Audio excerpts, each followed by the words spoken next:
Сәлеметсіздер ме көрермендер? Бүгін сіздермен Киану Ривзтің үздік киноларының бірі Константин фильміне шоу жасаймыз.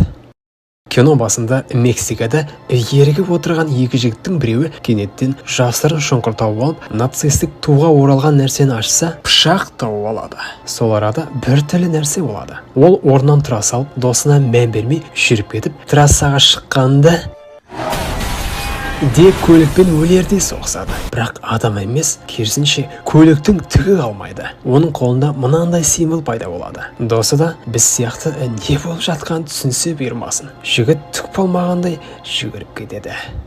Лос-Анджелеске ауысамыз. Әйел қызының бөлмесіне шай алып келуге келіп, есікті ашып қалса, мынаның куәгері болады.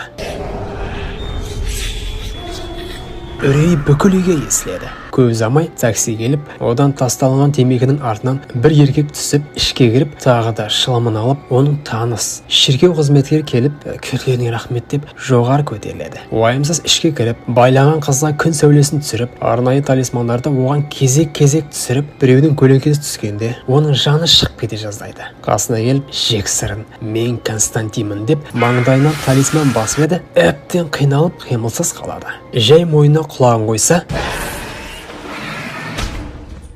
нахрос. Маған тереу үлкен айна алып келіңдер деп бұйырып, өзі сымдарды босатып, терезені сындырып, төменде көлікте балаша жыртылып отқан Час Кремер есімді көмекшісіне көлікті дереу ал дейді. Келген айнаны төбеме қойып ұстаңдар, бірақ көздеріңді ашпаңдар деп қыздың көзін жұмады. Біреу көзін ашып қалып еді, шаш сақалы ағарып кетеді. Қыз тыпыршып тыныштала қоймайды. Ішіндегі бір тіршілік иесі сыртқа шалмай жатқан сыңайлы. Өзіңе қара міне сұмырай деп көзін ашса, ішіндегі тіршілік иесі айнаға кіріп кетеді. Қожайыныңа сәлем айт деп ал тартыңдар дейді. Бірақ айна тіреліп қалады. Ішіне құбыжық сыртқа шығуына көп қалмады. Әйтіп бүйтіп айнаны шығарып жіберіп, жерге түсіп, ішіндегі нақұрысымен бірге шашылып кетеді. Қыз өз қалпына келеді. Джон тағы да темекісін тартайын деп тұрғанда үйден әлгі пышақтың суретін байқап өзімен алып кетеді. Төмен түсіп, Хеннесидің қорғаушы амулетін шешіп, біртүрлі жағдайлар болып жатыр. Өзіңнің тылсым күштерді сезу қабілетіңді қолданып, көзге түсер жағдай болса, маған хабарын бер дейді. Кейіндеу детектив қыздың шіркеуде папаға мен жұмыс барысында адамды өлтіріп қойдым. Басқалары бір атыс жасамайды. Мен ақ сондай жағдайға тап болам деп түсінбей ақталып отқан көреміз. Түнде ұйықтап жатып деп оянып кетеді. Ауруханада жатыр. Орнынан тұра салып, жолға шығып, қолынан әлгі мексикандықтан көргендей белгіні байқаймыз. Бір дауыстар естіп, келесі кадрда қыздың шыңнан құлап, көз ашық болса да, көз жұмғанын көреміз. Ұйқысынан атып тұрады. Жаман екен. Басқа жақта Джон ваннаға келіп қан құсады. Жағдайы мәз емес ау. Таныс докторына келіп, темекі көп шексе, не болатындығын көреміз. Еркектің өмір сүруіне ұзақ қалмапты. Әйелге көмектесе аласың ба десе, жоқ, кешір, қолынан келмейді десе, ол деп ары қарай темекісін шегіп кетеді. Таңертең Анжеланың түсінде көргені шынайы болған оқиға екендігін аңғарамыз. Өйткені өз-өзіне қол жұмсаған оның егізі Изабелла екен. Бірақ қыз, ол өз-өзін өлтірмес еді десе, әріптесі, бірақ барлығы видео жазбаға тіркелген дейді. Төмен түсерде ішінде Джон кетіп бар жатқан лифтке үлгере алмай қалады. Ал Мексикада әлгі еркек сапарын жалғастырып, сиырлардың қасына өтсе, барлығы өзімен өзі қырылып құлай бастайды. Қолынан темекісі түспейтін Джонға көзілдіріктегі еркек келіп, киелі су айдаһардың тынысы. Мысырлық қоңыз тәрізді қару-жарақтар алып келеді. Сосын оған қызбен болған жағдайда айтып берсе, жоқ, ондай сайтанның сарбаздары біздің дүниеге кіре алмайтын еді деседі. Соңында жөтелуге қарсы дәрі бар ма десе, оған мынаны береді.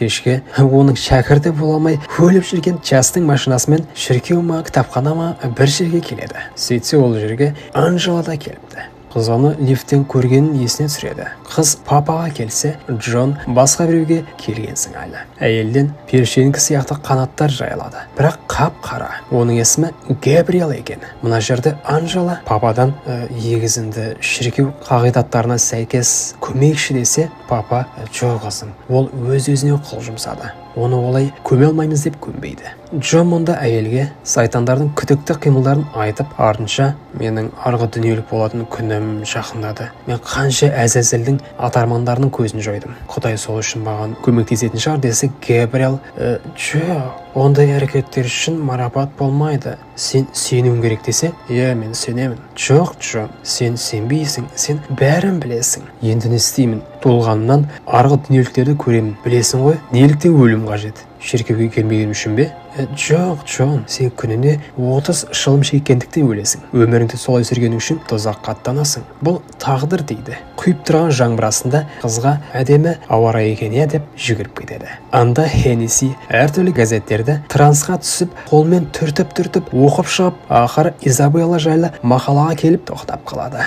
Бұл мәселені ойлап, Анжеланың да басы қатып отыр. Видео жазбаны көріп отырып, қыз Константин деп айтқандай болады. Қайта көрсе, олай айтпайды. Есімді жазып алады. Қолына шалынады. Алса үн жоқ. Қойса қасындағы басқа бөлме, үйлердегі телефондардың барлығы өзімен өзі звондай бастайды. Жаңбыр астындағы Джон билбордтардан сіздің уақытыңыз шектеулі. Жаңа көлік сатып алыңыз деген жазбаға назар аударып, тағы да ғарқылдап жөтеліп жатқанда қасынан егеу құйрық теңіз шаяны өтіп, біреу досты деп темекі сұрап қалса, деп жәндіктерден құралған сайтанмен шайқасқа түседі. Оған келіп, басыңды керек емес жерге сұға берме, жын шығарушы деп айтады. Джон текетірес кезінде қару бар қорапшаны түсіріп алып, әйтеуір алып трассаға шығып, анауда шыға салып еді деп өтіп баратқан машина соғып кетеді. Не бәле өзі? Ары қарай Midnight клубына баратып, жабысқақ түшес, мен де барайыншы десе, Джон, ал кіргізе ма сені көрейік деп, ішке Джон картаның артындағыны оңай айтып кіріп кетеді. Артынан келген бала да мәстірмен соны қайталаса, өткізбейді. Қараса, картаның артындағы сурет өзгеріп кетіпті. Бұл сонда да қоя қоймайды ғой. Сөйтсе бұл қандары аралас, арғы дүниеге қатысы барлардың мекендейтін жер екен. Midnightқа келеді. Ол жақсы мен жамандықтың ортасында тұрған құдіретті оккультист екен. Ескі танысына жағдайы мәз еместігімен сайтандар жайлы айтса, ол қой енді. Шірей сайтандар біздің әлемге кіріп кете алмайды. Құлақтан теппе деп сеппейді. Джон, мақұл, мен сенің столыңды ала тұруға келдім дейді. Ол, бұл қауіпті, бере алмаймын дегенне артынан біреу келеді. Бальтазар. Дібәрі неме, сені қазір тозаққа аттандырам десе, Midnight бұл жерде ондайға рұқсат жоқ дейді. Джон жөтеліп-мөтеліп клубтан шығып кетеді. Үйінде отырып, өтіп баратқан өрмекшіні стаканмен жауып, ішіне үпіріп, менің өміріме қош келдің дейді. Есік тоқылдайды.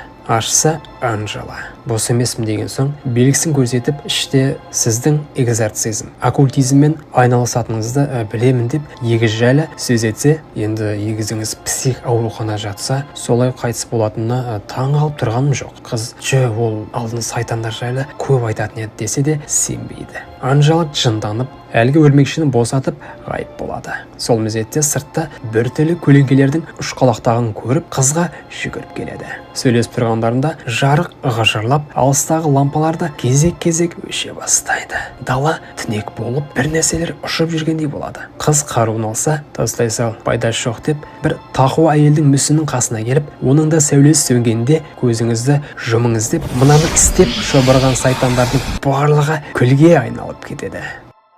Қане сайтандар жоқ деген деп, Анжелаға бұрылып, маған келген жоға егізіңіз өзіне қол салмады десеңіз тексеріп көрейік дейді. Қыздың үйіне келіп, шылапшынға су қойып, оған аяқ киіммен кіргізіп, қолына егізінің мысығын алады. Қыз сияқты не қуып отыр дейтін шығарсыздар. Қызға пәтерден шыға тұр деп, мысықтың көзіне темсірейіп қарап тұрып қалады. Қыз есікті жапқан сәтте көпіршіктен көбейіп, мысықтың көзі тарылып, еркек тозақ сыңайлы әлемге тап болады. Қолынан домалақ алып жүріп кетеді.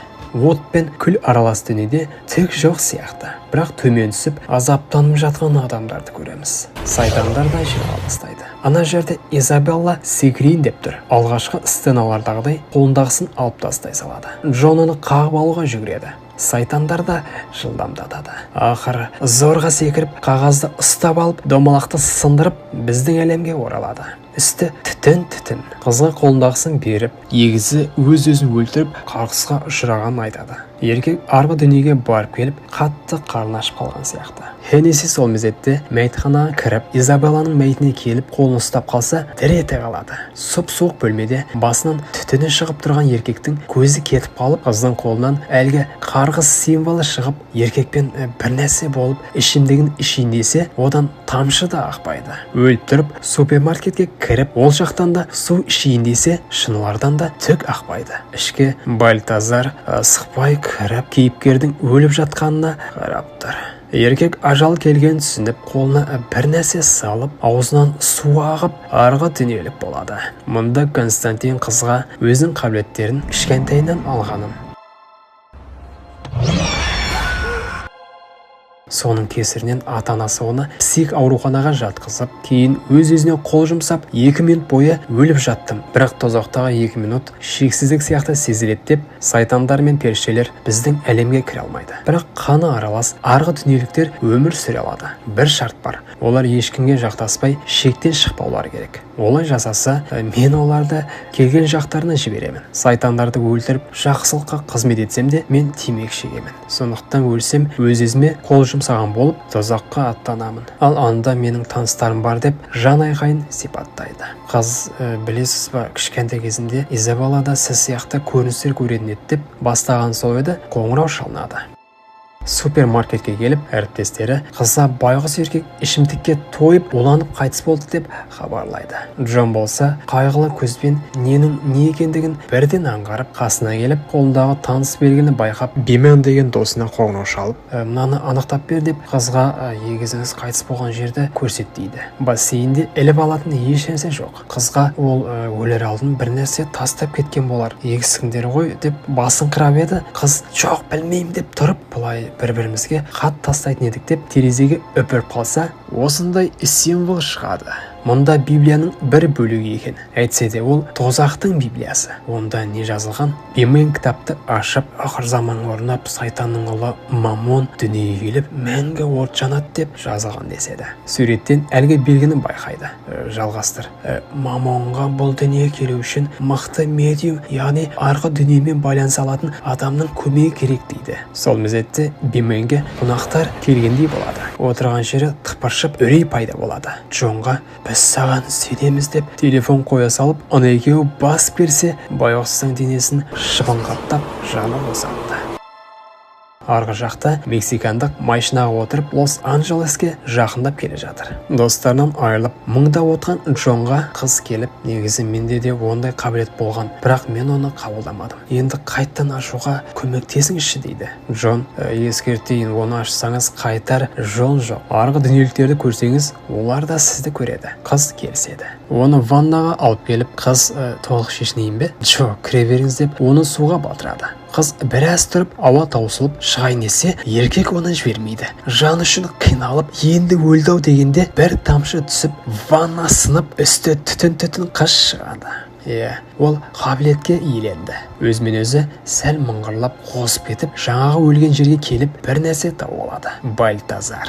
Еркек сол жерде әртүрлі жабдықтарды құрастырып, менің достарымды өлтірген қандай екен көрсетейін деп, машинамен келіп, еркек бұлай істеп, мойныңа қорғаушы амулет тағып, осында отыр дейді. Бальтазар бетіне тамсанып тұрған еді, терезе ерігендей болып, тұра салып, мен оттан пайда болғам деп, Константин бетіне киелі су сеуіп, шынай әлбеті ашылып, оны қылқындыра бастайды. Джон қалтасынан мынаны алып, жырқылдатып, бетін тегістеуге кіріседі. Мамон бұл әлемге қалай еңбекші? Айт, онда сені көкке жіберемін. Сайтанды онда қалай қарсы алатынын көрелік дейді. Ол, сен дін қызметкер емессің, жасай алмайсың десе, еркек, Құдайым, мынаның күнәларын кешірші деп дұға оқи бастайды. Ол беріліп, найзаның ұшы деп айқайлайды.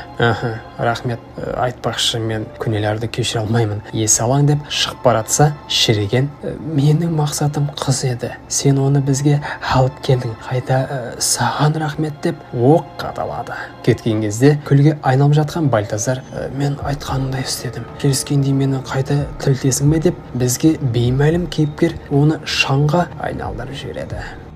Джон қызға ол мықты медиум керек деді. Кім болуы мүмкін? Амулетің қайда деп тұрған сәтінде деп оны қатты күшпен тартып алып кетіп қалады. Клубқа ыза түрмен келіп, Миднайтқа маған орындығыңды бер. Заңды бұзуға болмайды, Джон. Теңдікше деп оны толға қадап өкпесін қысып алады. Қиналып тұрып, Хеннесси, Бимен, сенің де достарың болды. Көмегің керек деп зарлайды. Жарайды деп бір бөлмеге алып келіп, орындығына отырғызып, ол өз көзімен әлгі найзағайдың қайдан шыққан, және қайда барған жолын бәрін көріп шығып, соңында оның сайтан кейпіндегі адамдарға толы псих ауруханаға келіп, мексикандық оны енді ұстап алайын деген сәтінде бұлай ұстап алып, Миднайт оны тартып алады. Енді Чаз Креймердің уақыты келді. Жігіт Джонға арнап арнайы оқтар мен қаны аралас сайтандарды крестпен зақымдауға болады деп пайдалы кеңестер беріп көзге түсіп қояды. Миднайт балақайға не қылса кел жұмыс табам саған деп оларға сыйынып жарып салады. Арғы жақта Анжела дәл сыңар сияқты бассейнге атып түседі. Жолда Джон асығып келе жатыр. Қызға сол арада оқ өтпейтін мексикандық келіп суға тартып кетеді. Екеуі тым-тырыс ауруханаға кіріп, Час су бөлмесінен кіріп крестті алып су қоймасына тастайды.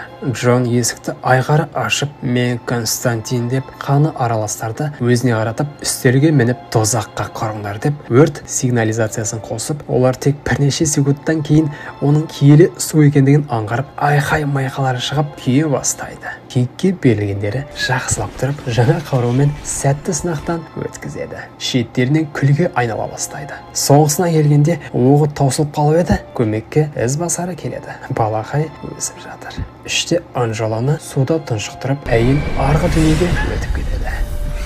Топырлаған сайтандар арасынан бір түрлі біреу келеді.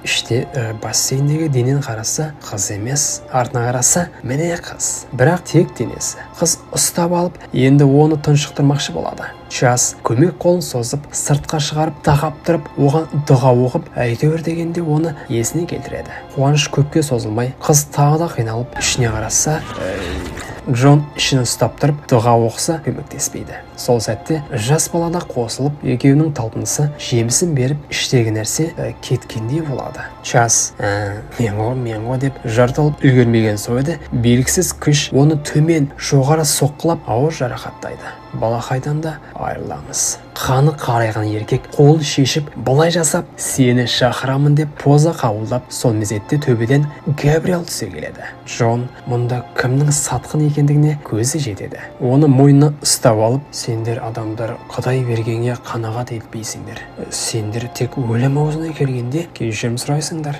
Сондықтан мен тозақты жерге алып келуге қолымды созым деп ақталады. Оған Габриэл, сенің шатырың кеткен-ау деген соң, оған жай өпіріп ұйқыбас позасына жатқызады.